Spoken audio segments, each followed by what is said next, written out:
that made it out to celebrate Sarah and Sean's special day. And how wonderful Sarah and Sean look tonight. Truly, you could see the love that goes on between the two of them and between now the commingled families. Completely support it 1,000%.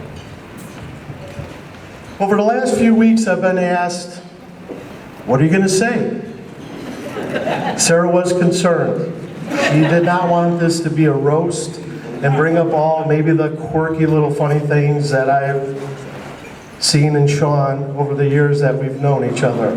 So, I promised I would not embarrass Sean in front of his family. Can't do it. Mary even came to me and said, hey, why don't you recite what you're going to say to me, and then I can kind of critique it and tell you what may be good or bad. There ain't no way in hell that was going to happen.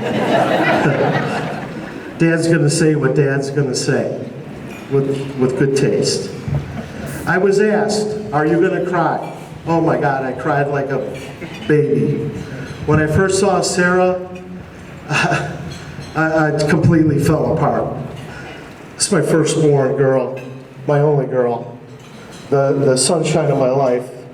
The girl that through her whole life living with us was the one that just cartwheeled through the living room, singing, dancing, always had a smile, never had a bad thing to say about anybody. So, now I don't have that. I don't have that, that livelihood of Sarah in my house anymore, and it's hard. She went away to school, she never came home. That's a tough thing for a dad and his little baby girl. So, I'm going to put Mary on the spot for a second. Mary, I want you to come up here with me.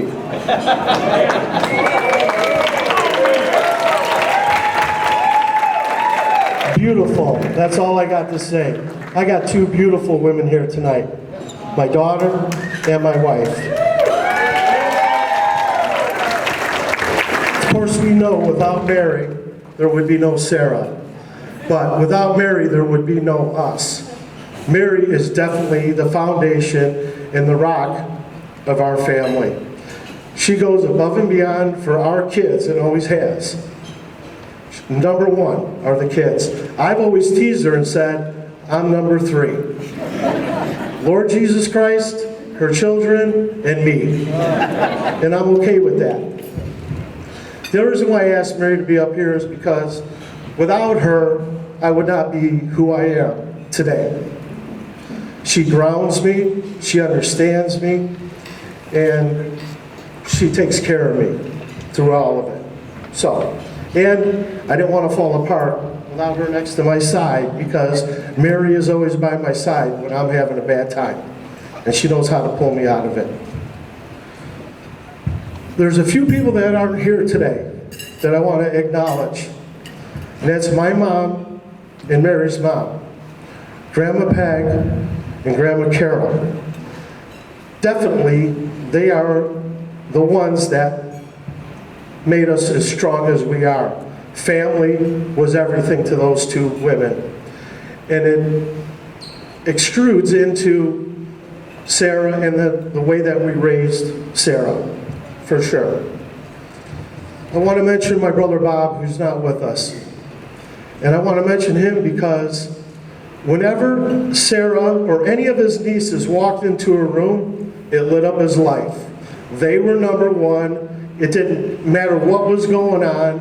My brother Bob made sure that his full attention was focused on Sarah and his other nieces and nephews. And he's no longer with us. Brother John, Mary's brother, passed away not too long ago. Same thing. I want to talk about Sarah's birth. Sarah was born breech, if none of you guys knew this. She was born 3 weeks early, which sets up why Sarah's always raring to go and ready to get out there and conquer everything, right? She no longer wanted to be in mom's womb. She wanted out. She wanted out so she could run, and she's been running full force ever since. When Sarah was born, and I had her in my hands, the first male to ever have her in her hands. Remember that. You know, back in 1999, we thought things were crazy, but not as crazy as it was today. And I had said to Sarah, one-on-one, I just said, hold on, baby, it's a wild world out there. Just stay steadfast and go after everything that you want in life. Sarah's name comes from Sarah Melito. Sarah Melito was a family friend who I used to date her sister in high school. And we become great friends and friends of Mary. That's how much these people mean to me. Sarah was a kind-hearted person with a gentle soul, and no more fitting than I named my daughter after Sarah. So if everybody's wondering where Sarah's name comes from, Sarah Melito. Sarah's nickname is Peanut. Why do we call her Peanut? When Sarah was born, she literally fit in the palm of my hand. She was born 3 weeks premature, and her butt was cradled right in my hand. And of course, being born breech, the first thing I saw was a crack of her ass. But it didn't matter. She was still beautiful.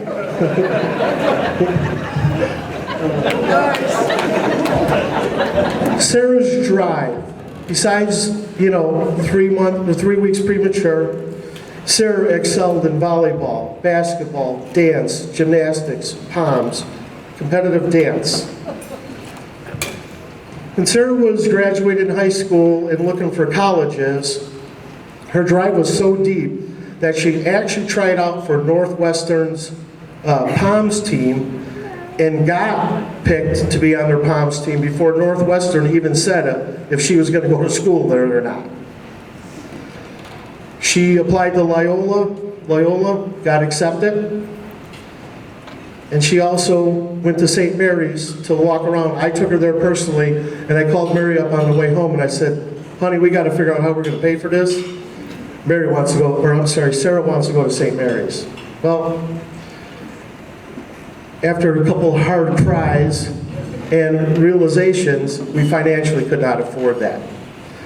The good news out of all that is Sarah winds up going to ISU. And where does she meet Sean? ISU. So, obviously, the Lord had his plan, but maybe Dad had a little bit to do with that too. But very heartbreaking to tell his daughter that we cannot afford for you to go to these colleges. And she let me know that.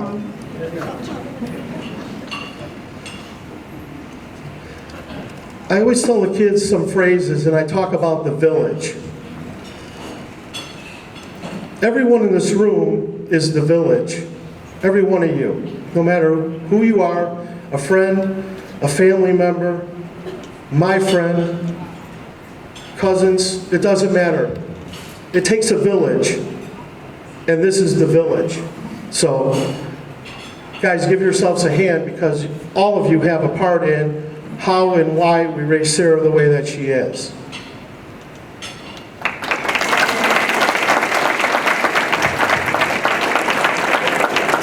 I also want to mention Sean's parents. You guys did a fantastic job raising a very respectful kid. Love Sean from the get-go. We have some things in common, right? We like to cook, we like to eat. Start bringing Sean up north to our cabin, right? Got him snowmobiling. I think maybe you guys got him snow skiing a little bit. Got him riding four-wheelers. And in turn, they got Sarah playing golf, water skiing, all those types of things. So, great job, Mom and Dad. It makes my heart happy that my daughter found a son like yours.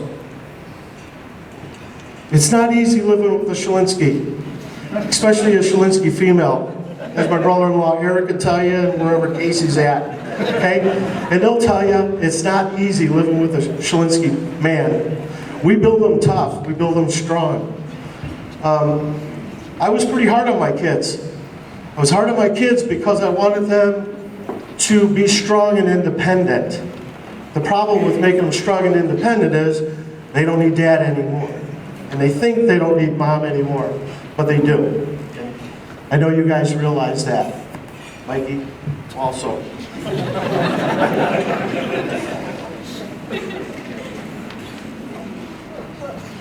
Quick story, when me and Mary were dating and we were talking about getting married, my dad tried talking Mary out of marrying me. And he said, hey, you need to know about this kid. He doesn't stick with anything for a long time. He comes and goes. He's irresponsible. He's all those things. Well, Pops, 34 years later, look what I got, all right? This was my dad's way of pushing me to be the man that he knew that I could be. And Dad, I thank you for that. I give you all the credit for that, 100%. Amen. I always tell my kids these stupid quotes. I say, silly things, and they all look at me like, well, where's that from? And I go, come on, you never heard that before? My kids are a product of their environment.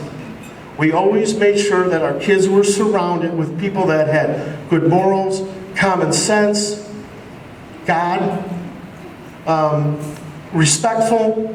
It's so awesome to listen to teachers and parents and friends and tell me what a great bunch of kids I got. And I agree 1,000%. There's a lot of hardship that goes in that, right? Because you're stern, but I think in the end, it is all paid off.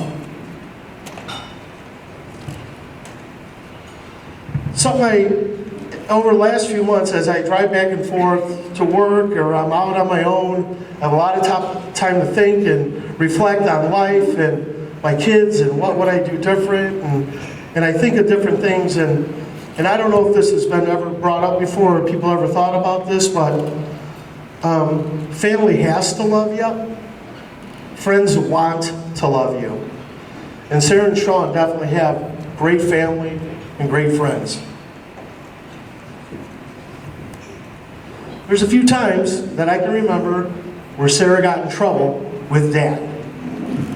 One was they had a little contest at school where if the class collected the most money for something, I forget what it was, they would get a limo ride to the local pizza place. And Sarah decided that she would dig through, I believe, your drawer or something, and took a $1 bill that when me and Mary were dating, I drew a heart on it, and I think I wrote I love you or something on it. And we hid this away in the drawer as a memento. Well, Sarah decided that she was going to take this $1 and turn it in as, one of the dollars that she collected. And she was in trouble, big time. So I saved the note that Sarah gave me because I grounded her. And I think we actually took the door off of her room also. This was way before Wi-Fi and internet and laptops, so when you were grounded, you were grounded. Dated October 22, 2007, so that made you second grade. I'm sorry. I hope you give I think she wanted to say, I hope you forgive me. My love, Sarah. She drew a heart with a sad face on it and said, please give me a second chance. Sarah's life has been loaded with always wanting to give somebody a second chance. She's a giver. She's listened to her friends, the support that she's gotten from her friends, and the support that she's given to her friends, we see all the time. The second time she got in trouble with me is, where's Alicia?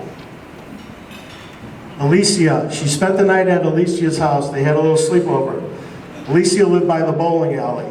They decided late night that they were going to go to the bowling alley. And Sarah was such an honest kid, used to make me mad that they told us everything, but it was awesome that they did. She told us how they snuck off and they went to the bowling alley. Alicia, she got in a lot of trouble for that, just so you know. But I can honestly tell you, those are the only two times I remember Sarah really getting in trouble with Dad. When Sean came and talked to me about marrying Sarah, of course I had some questions for her. Are they compatible? They are compatible. For those that don't know, they lived together for a few years. So he was able to survive that, and so was Sarah. So yes, they are compatible. I was interested in how they were going to raise their kids, which would be my grandkids, and that concerned me. But of course, in the grand scheme of things, it doesn't matter what Dad thinks, they're going to do what they want to do. But I at least wanted him to know what my thought process was on that. I wanted Sean to understand that in a relationship, there's a lot of compromises that he will have to make. And there's things that he'll want to do that Sarah will just flat out say no to. Which I know every day, just about. But most important, I wanted Sean to understand or know that putting Sarah has to be his number one concern, because that's always been my concern. Sean has proved to me over the years that we've got to know him that he is that man. When I watch him, the way he looks at my daughter, especially today, I know he's the right guy. And Sean, you've done a great job at that. And I appreciate that, because it's a lot for the dad to give up that. We are the providers and the protectors. I no longer am that day-to-day provider and protector. Sean is. And I believe he's going to be able to live up to that task. To Sean, you didn't just marry my daughter. Sean, you became the man who makes her feel safe, loved, and valued every single day. For that, you will always have my respect, a place in my heart, and I'm so grateful God brought you into our family. Thank you. We're at the end, guys. So let's lift our glasses and have a toast.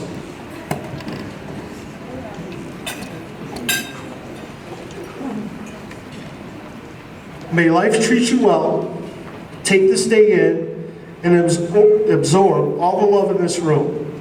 Use all the tools you have been given to navigate through life, and always respect each other, and bring me those babies. Cheers. Let's give him a round of applause one time. Gonna go ahead and turn things over to our maid of honor, Peyton Paschke, next.